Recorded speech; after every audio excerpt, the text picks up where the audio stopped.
Et torupill hakkaks helisema ja saaks lugusid mängida, on vaja tuulekott õhku täis puhuda. Ja selle jaoks on meil puhumistoru.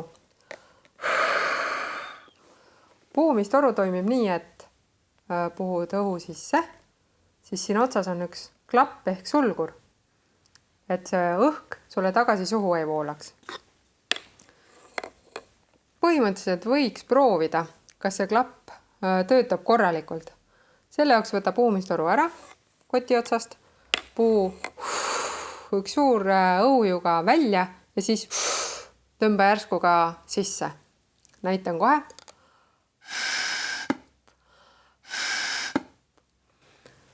Välja ilusti kõik toimib ja kui sisse tõmban, siis lööb klapp kinni nii, et õhuvool suhu tagasi ei tuleks. See klapp töötab korralikult. Kui nüüd klapp ei kata ilusasti, siis hakkab suhu see sama õhuvool tagasi tulema. Ma natukene hoian siit näpuga klappi äärest üleval ja näitan, kuidas see võib juhtuda. Sellisel juhul pead palju tööd tegema, et kui sa õhku võtad, samal ajal mängid pilli, siis hakkab õhk sulle suhu tagasi voolama. Pigem mine meistri juurde, vaata klapp üle või võib-olla saad ise nihutada siin ilusasti klappi selle ava peale, nii et ta töötaks. Veel väike nüanss on, et see klapp peab olema ikka üleval pool, mitte teistpidi. Sest kui sa paned teistpidi, siis juba loomulikus asendis ta jääb natukene lahti.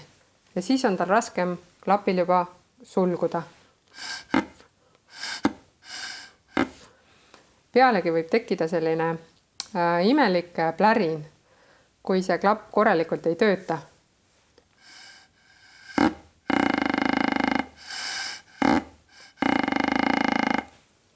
Kui on õiget pidi ja see plärin tekib pilli mängides, siis tasub jälle natukene vaadata, kas annab ise siin seda klappi sättida või peaks minema meistri juurde ja uue klappi panema.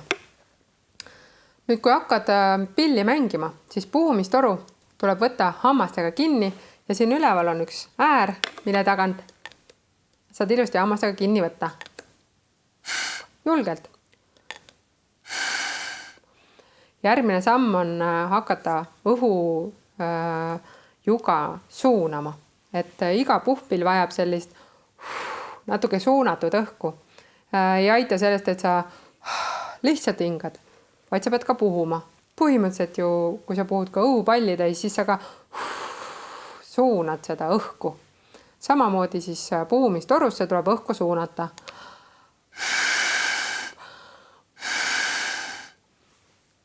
Siis jälgi ka, et kui sa hingad puhumistorusse, et huuled kataksid selle puhumistoru ümbruse korralikult kinni. Selleks peab olema natukene selline proua huul, et sa natukene tunnetad huultega ka seda puhumistoru otsa. Sest kui sa hoiad seda loomulikult oma huuli, siis võib juhtuda, et õhk hakkab suunurkadest välja jooksma ja sa pead topelt rohkem puhuma. Alguses võib olla see imelik, see huultega hoidmine ja huuled võivad ära ka väsida. Siis natuke puhka ja mängi mõne aja pärast edasi. Ja seda võib ka harjutada ainult puhumistoruga. Ja pane tähele, et kui sa õhku võtad, siis võtad suu kaudu, mitte nina kaudu. Suu kaudu. Aga kui võtaks nina kaudu, siis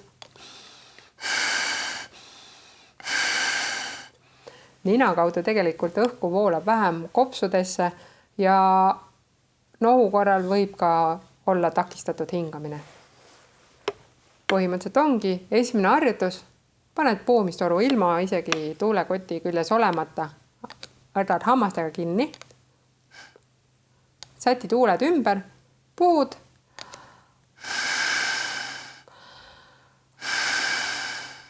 võtad õhku ja puhud jälle. Võid seda teha ka peegli ees. Siis näed ilusti, kuidas huuled katavad selle puhumistoru otsa ära. Kui tunned, et pea käib ringi, siis muidugi puhka vahepeal ja puhu jälle edasi.